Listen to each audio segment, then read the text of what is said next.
ಕಲಾ ವಿಭಾಗದಲ್ಲಿ ರಾಜ್ಯಕ್ಕೆ ಪ್ರಥಮ ಪಡೆದಿರ್ತಕ್ಕಂಥ ವಿದ್ಯಾರ್ಥಿನಿ, ಅದರಲ್ಲೂ ಕೂಡ ವಿಜಯನಗರ ಜಿಲ್ಲೆಯ ಕೊಟ್ಟೂರಿನ ಹಿಂದೂ PU ಕಾಲೇಜಿನ ವಿದ್ಯಾರ್ಥಿನಿಯಾಗಿರ್ತಕ್ಕಂಥ ಸಂಜನಾ ಅಬ್ಬಾಯಿ ಅವರು ಜೊತೆಗಿದ್ದಾರೆ. ನಾವು ಅವ್ರನ್ನ ಮಾತಾಡಿಸೋ ಪ್ರಯತ್ನ ಕೂಡ ಮಾಡ್ತಿದ್ವಿ. ಸರ್, ಈಗ ಮೇಡಮ್, ತಾವು ಈಗ PU ಕಾಲೇಜಿನಲ್ಲಿ ಸಾಕಷ್ಟು ಕಷ್ಟಪಟ್ಟು ಓದಿರ್ತಕ್ಕಂಥದ್ದು, ಈಗ ರಾಜ್ಯಕ್ಕೆ ಪ್ರಥಮ ಬಂದಿದ್ದೀರಾ. ಇಡೀ ರಾಜ್ಯದ ತಮ್ಮದೇ ಈಗ ಸುದ್ದಿ, ಏನು ಹೇಳ್ತೀರಾ ಇದ್ರ ಬಗ್ಗೆ? ತುಂಬ ಖುಷಿ ಆಗ್ತಿದೆ ಸರ್.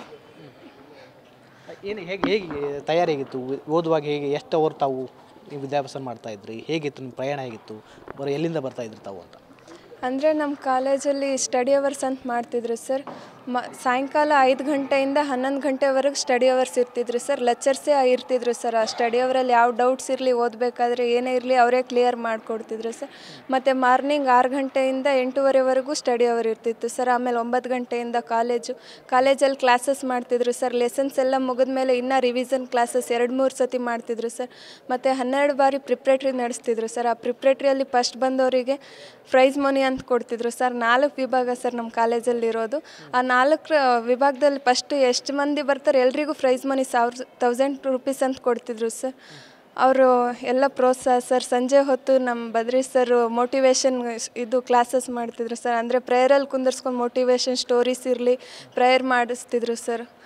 ಅದೀಗ ಓದುವ ತಯಾರಿ ಅಂತಂದರೆ ಸಾಕಷ್ಟು ಕಠಿಣ ಪರಿಶ್ರಮ ಇರ್ತದೆ ಇದು. ಯಾಕಂದರೆ ಎಕ್ಸಾಮ್ ಹತ್ರ ಬಂದಾಗೆ ಸಾಕಷ್ಟು ಪ್ರಯತ್ನ ಮಾಡ್ತಾನೆ ಇರಬೇಕು.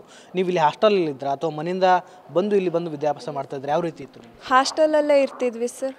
ಯಾವುದೇ ಏನೇ ಡೌಟ್ಸ್ ಇರಲಿ ಲೆಕ್ಚರ್ಸೇ ಕ್ಲಿಯರ್ ಮಾಡ್ತಿದ್ರು ಸರ್. ಯಾವುದೇ ಓದಬೇಕಾದ್ರೆ ಟಫ್ ಅಂತ ಏನೂ ಅನ್ನಿಸ್ಲಿಲ್ಲ ಸರ್.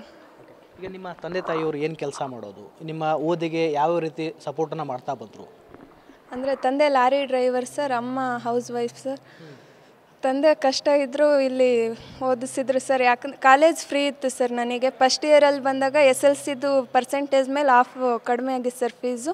ಆಮೇಲೆ ಸೆಕೆಂಡ್ PUC ಫಸ್ಟ್ PUCಯಲ್ಲಿ ಫಸ್ಟ್ ಬಂದಿರೋದ್ರಿಂದ ಸೆಕೆಂಡ್ PUC ಫ್ರೀ ಓದಿದ್ದೆ ಸರ್. ಹಾಸ್ಟೆಲ್ದು ಒಂದೇ ಕಟ್ಟಬೇಕಿತ್ತು ಸರ್. ಅದರಿಂದ ಇಲ್ಲಿ ಫೀಸಿಗೆ ಇದು ಹಂತವಾಗಿ ಫೀಸ್ ಕಟ್ಟಬೇಕಿತ್ತು ಸರ್. ಅದರಿಂದ ಯಾವುದೇ ಕಷ್ಟ ಅನ್ನಿಸ್ಲಿಲ್ಲ ಸರ್. ತಂದೆ ತಾಯಿ ಕಷ್ಟ ಇದ್ದರೂ ನಮ್ಮ ಮುಂದೆ ತೋರಿಸ್ಕೊಳ್ಳಿಲ್ಲ ಸರ್.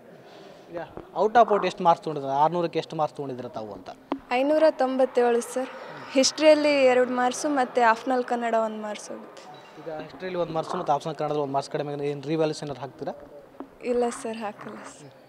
ಉಳ್ಕ ಸಬ್ಜೆಕ್ಟ್ ಯಾವ್ಯಾವ ಸಬ್ಜೆಕ್ಟ್ 100 ತೊಗೊಂಡ್ರೆ? ಪೊಲಿಟಿಕಲ್ 100ಕ್ಕೆ 100 ಸರ್. ಸಂಸ್ಕೃತ ಸರ್, ಕನ್ನಡ ಮತ್ತು ಎಜುಕೇಷನ್ 100ಕ್ಕೆ 100 ಸರ್.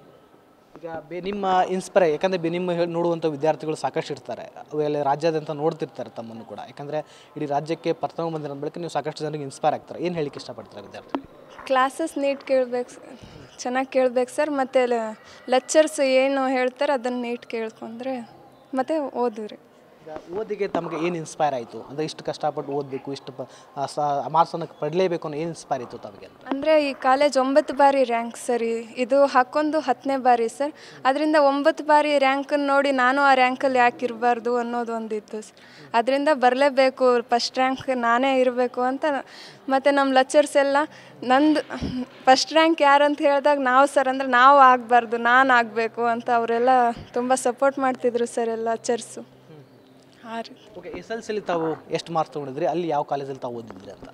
ಅಲ್ಲಿ ಪ್ರಿಯದರ್ಶಿನಿ ಮರೆಮನಹಳ್ಳಿಯಲ್ಲಿ ಓದಿದ್ವಿ ಸರ್. 585 ಸರ್, 93%.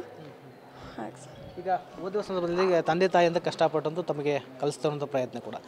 ತಂದೆ ಕಷ್ಟ ತಮಗೆ ಇನ್ಸ್ಪೈರ್ ಆಯಿತಾ ಓದಲಿಕ್ಕೆ ಅಂತ? ಹಾಂ ಸರ್, ತಂದೆ ಕಷ್ಟನೇ ನಾನು ಮುಂದೆ ಬರೋಕ್ಕೊಂದು ಇದು ಇನ್ಸ್ಪೈರ್ ಆದಾಗ. ಹಾಂ ಸರ್. ಮುಂದೆ ಏನು ಮಾಡಬೇಕಂತ ತಮ್ಮ ಕನಸಿದೆ ಅಂತ?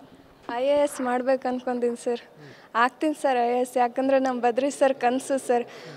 ಈ ಕಾಲೇಜಲ್ಲಿ ಓದಿರೋ ವಿದ್ಯಾರ್ಥಿ ರೆಡ್ಡು ಲೈಟಿನ ಕಾರಿನಲ್ಲಿ ಬಂದಾಗ ಕಾಲೇಜ್ ಗೇಟ್ ಮುಂದೆ ಅವರೇ ಗೇಟ್ ತೆಗೆದು ಆರತಿ ಮಾಡಿ ಒಳಗೆ ಕರ್ಕೊಬೇಕನ್ನೋದು ಅವ್ರ ಒಂದು ಆಸೆ ಸರ್.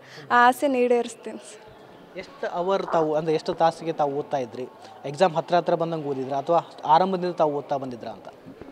ಓದಿದ್ದೆ ಸರ್. ಅದ್ರ ಜೊತೆಗೆ ಬರವಣಿಗೆ ಸರ್. ಈ ವಿದ್ಯಾಸಂಸ್ಥೆ ಹೆಸರೇ ಬರವಣಿಗೆ ಜೊತೆ ಬದುಕನ್ನು ಕಲಿಸೋ ಒಂದು ವಿದ್ಯಾಸಂಸ್ಥೆ ಅಂತ ಸರ್. ಓದೋದಕ್ಕೆ ಹೆಚ್ಚು ಒತ್ತು ಕೊಡೋದು ಹಾಗೆ ಬರವಣಿಗೆ ಹೆಚ್ಚು ಒತ್ತು ಕೊಡ್ತಿದ್ವಿ ಸರ್. 12 ಪ್ರಿಪ್ರೇಟ್ರಿ ನಾವು ಎಕ್ಸಾಮ್ ಎಂಡುವರೆಗೂ, ಅಂದರೆ ಎಕ್ಸಾಮ್ ಯಾವಾಗ ಸ್ಟಾರ್ಟ್ ಆಗುತ್ತೆ ಅಲ್ಲಿವರೆಗೂ ನಾವು ಪ್ರಿಪ್ರೇಟ್ರಿ ಬರಿತಾನೆ ಇದ್ವಿ ಸರ್. ಆ ರೀತಿ ಇದು ಪ್ರಿಪ್ರೇಷನ್. ವಿದ್ಯಾರ್ಥಿಗಳ ಬಗ್ಗೆ ನೆನ್ಸ್ಕೊಂಡ್ರೆ ಏನು ನೆನ್ಪು ಮಾಡ್ಕೊಳ್ತೀರಾ? ಅಂದರೆ ತುಂಬ ಕಾಂಪಿಟೇಟರ್ಸ್ ಇದ್ದರು ಸರ್. ನನ್ನ ಫ್ರೆಂಡ್ಸೇ ಕಾಂಪಿಟೇಟರ್ಸ್ ಇದ್ದರು ಸರ್. ಎಲ್ಲರೂ ಚೆನ್ನಾಗಿ ಓದ್ತಿದ್ವಿ ಸರ್. ಎಲ್ಲರೂ ಬರಬೇಕಿತ್ತು. ಏನೋ ಖುಷಿ ಇದೆ ಸರ್. ಇದಿಷ್ಟು ರಾಜ್ಯಕ್ಕೆ ಕಲಾ ವಿಭಾಗದಲ್ಲಿ ಪ್ರಥಮ ಸ್ಥಾನ ಪಡೆದಿರತಕ್ಕಂತಹ ವಿದ್ಯಾರ್ಥಿನಿಯಾಗಿರ್ತಕ್ಕಂಥ ಸಂಜನಾಬಾಯಿ ಅವರ ಮಾತಾಗಿರುವಂಥದ್ದು. ಅಂದರೆ ತಂದೆ ಲಾರಿ ಡ್ರೈವರ್ ಆದರೂ ಕೂಡ ಕಡು ಬಡತನದಲ್ಲೇ ಓದಿ ಇಷ್ಟೊಂದು ಸಾಧನೆ ಮಾಡೋದಕ್ಕೆ ನಮ್ಮ ಶಿಕ್ಷಕರು ಮತ್ತು ತಂದೆಯ ಕಷ್ಟನೇ ಇನ್ಸ್ಪೈರ್ ಅನ್ನೋ ಮಾತನ್ನು ಹೇಳುವ ಮೂಲಕವಾಗಿ ಈ ರಾಜ್ಯಕ್ಕೆ ಒಂದು ಸಂದೇಶವನ್ನು ಕೊಡ್ತಾ ಇದ್ದಾರೆ. ಕ್ಯಾಮ್ರಾ ಪರ್ಸನ್ ಸಂತೋಷ್ ಜೊತೆ ವಿನಾಯಕ ಬಡಿಗೇರ್, TV9 ವಿಜಯನಗರ.